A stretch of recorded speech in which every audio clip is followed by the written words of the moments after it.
जय राम कृष्ण हरी राम कृष्ण हरी जय जय राम कृष्ण राम कृष्ण हरी जय जय राम कृष्ण हरी राम कृष्ण हरी जय जय राम कृष्ण राम कृष्ण हरी जय जय राम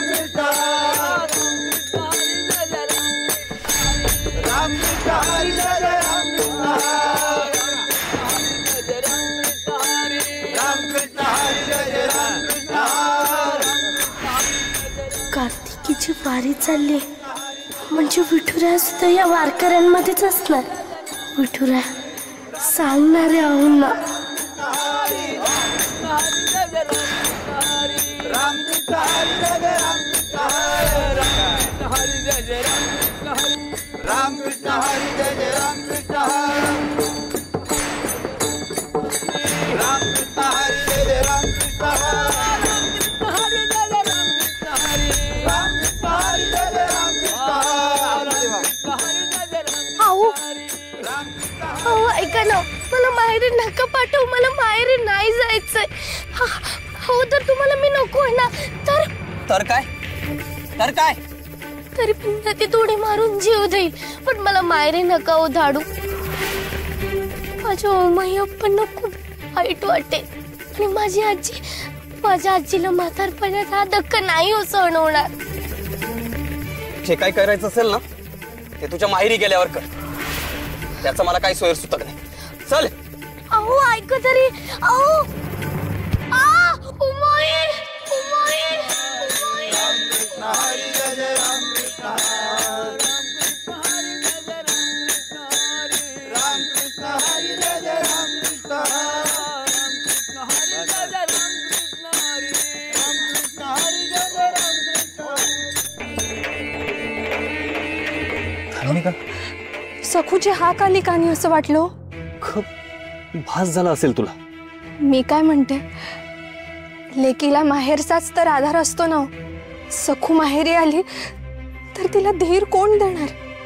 तुला अजूनही असं वाटतं उमा की आपण सखूला आधार देऊ शकू आणि आपल्यापेक्षा तिला विठुरायाचा आधार मोठा नाही का. आप्पा, त्यापेक्षाही महत्वाचं म्हणजे सखू तिच्या सासरी राहण्याच्या निर्धारावर किती ठाम आहे हे तुम्ही पाहिलंच ना. आता आपण विठुरायालाच प्रार्थना करूया. विठ्ठला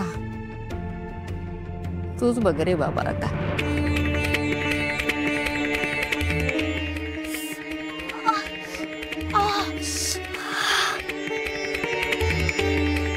तुझ्या उमाईकडेच निघालोय ना, त्या करतील तुझं कौतुक. रडतेस कशाला. चल चल. अहो फेरलाय का तुझं. अक्कल शेण खायला गेलती का माझ्या परी जास्त कळायला लागलंय तुला. बाबाजी त्या सखूला माहेरी धाडलं कसं. कोणाच्या परवानगीने धाडलं तू मनोरमे बोल. बाबाजी गुरु जिंगरोबाच म्हणाले होते ना. तुम्ही विसरलात का. सगळं माझ्या मनासारखं होईल असं म्हणाले होते.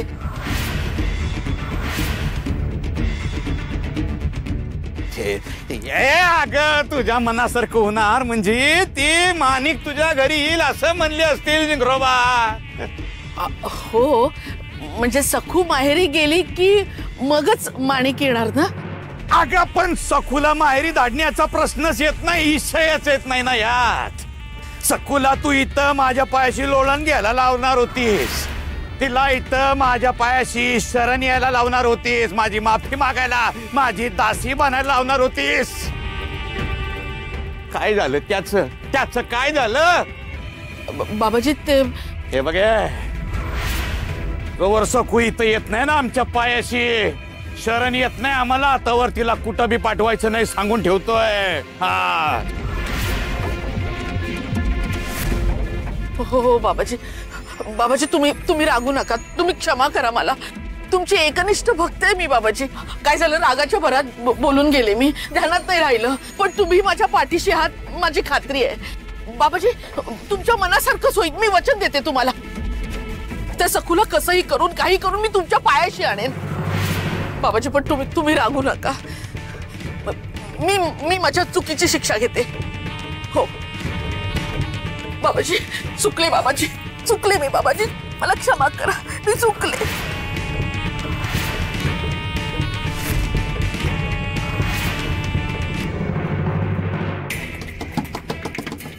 माणिक माणिक, अगं काय खुळेपण आहे हा? हे असं कोंडून घेतं का कोणी? आणि अगं 2 दिवस झाले तुझ्या पोटात अन्नाचा कण नाहीये ग. काहीतरी खाऊन घे ग बाळा. शहाणी मुलगी आहेस ना माझी तू. होते, पण त्या घराने माझ्या तोंडावर मला नाकारलं. मला नाही जगायचंय.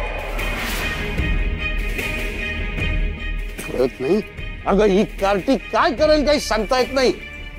उगीच त्या काकांच्या बोलण्यात आलो आपण. अरे माझी आठवण काढताय की काय? अरे तू चांडा, तूच आमच्या मनामध्ये नको नको ती स्वप्न रंगवलीस. अरे 2 दिवस झाले आमची मुलगी अन्न पाणी वाचून आहे. अहो गळा सोडा ना माझा. हो हो, मारताय काय? अहो तुम्ही जर आगाऊपणा केला नसतात ना तर आमच्या मुलीची समजूत आम्ही काढली असती नक्की. अहो आधी मला बोलू तरी द्या. आता काय बोलायचंय? अहो आम्ही सगळे तिकडे आलो आणि तोंडावर अपमान झालाय आमचा. अहो तुमचा अपमान मलाही झोमला, कारण तो अपमान माझाही होता ना. पण मी तुमच्यासारखी हार मानली नाही. हा, मी प्रयत्न चालूच ठेवले आणि आज दिगू सकूला माहेरी सोडायला घेऊन गेलाय. तुमच्या माणिकचा येण्याचा मार्ग मोकळा झालेला आहे. खरंच? अगं माणिक, ते काका काय म्हणतात बघ. तो दिगू सकूला माहेरी सोडायला गेलाय म्हणे. काय खरं सांगताय तुम्ही?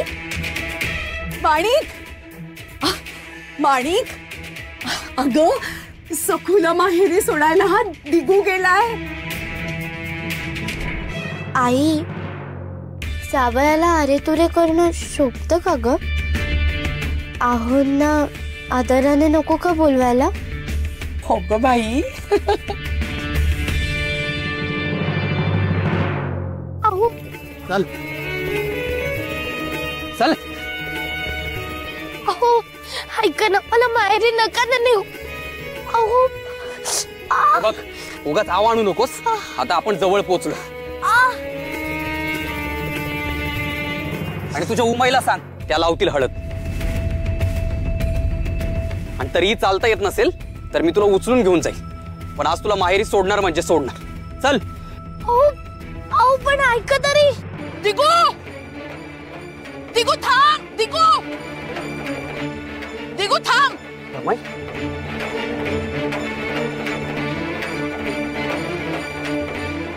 ऐक, थांब जरा. रमाई, अगं तू कशाला आलीस? मी माहेरी सोडणार असं म्हटलंय तर त्यात बदल करीन का? अरे संशय आलाय म्हणून पाळत ठेवायला नाही आले.